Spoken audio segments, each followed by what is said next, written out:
স্বামীর প্রতি শ্রদ্ধা সম্মান। এই মাটা স্বামীর পকেটে টাকা রাখলো, আর এদিকে মেয়ে আসলো, মা জুতা ছিঁড়ে গিয়েছে, মা দেখতে পেলো জুতা ছিঁড়ে গেছে। মা চিন্তা করিস না, বাবার পকেটে টাকা আছে, টাকা নিয়ে যা। মেয়ে খুশি হলো, দৌড়ে তখন বাবার রুমে গেল, বাবার পকেট থেকে টাকা নিল আর মাকে দিল, মা জুতা কিনে দিল। মেয়েটা অনেক খুশি হলো। আর এদিকে মা সারাদিন পরিশ্রম করে টাকা জমিয়ে স্বামীর পকেটে প্রতিদিন টাকা রাখে। আর এদিকে এই ছেলেটা বল খেলছিল, অন্যজনার বল। মা বাজার থেকে আসছে, আর তখন মা ছেলেকে ডাক দিল, রাকিব।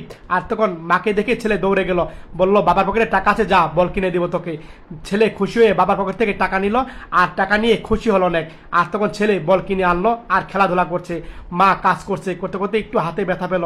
সারাদিন মা পরিশ্রম করে যা টাকা উপার্জন করে সবগুলা তার স্বামীর পকেটে রাখে। টাকা আবার পকেটে রাখলো, আর এদিকে মেয়ে নিল, আবার পকেটে রাখলো, ছেলে নিল। এভাবে প্রতিদিন টাকা পকেটে রাখে।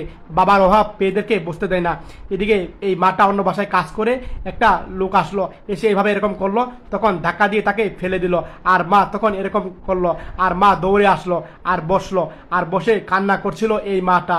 এক পর্যায়ে মাটা তখন বয়স হয়ে গেল, আর এদিকে ছেলে মেয়ে বড় হয়ে গিয়েছে, ছেলে মেয়ে গ্রাজুয়েট কমপ্লিট করেছে।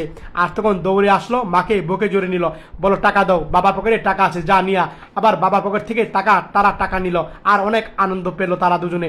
আর তখন এই মাটা তার স্বামীর সোয়েটারের কাছে গেল, আর তখন স্বামীর টুপি এবং স্বামীর পোশাক ধরে কান্না করছে।